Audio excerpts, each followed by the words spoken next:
Welcome. This video I'll show you how to fix empty output screens in Stitch. Okay, if you ever came across this problem, so I have multiple fixes here for you. So first up, go ahead and open up the project, and in here, just go ahead and go to the top right, click on your profile.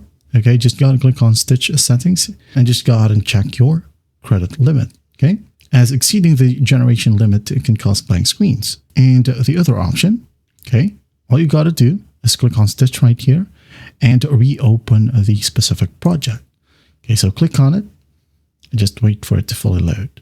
Now, if it doesn't load, let's say you're using a browser that have Shield. Okay, as you can see here, I have here Brave. So when I click on this Brave icon, you can just try to disable the Shield. Okay, now once that's done, it will just load it by itself and just check if it helps. Also, another fix for that is that you may want to iterate, okay, the prompt. So if a specific prompt consistently yields as an empty result, just refine your description.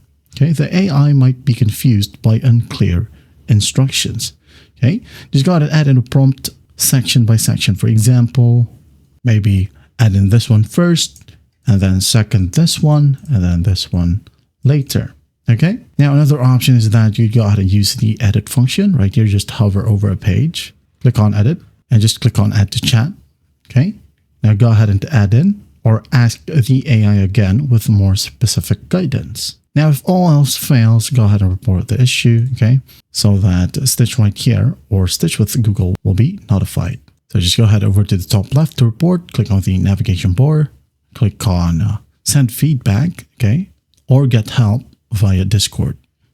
All right, there you have it.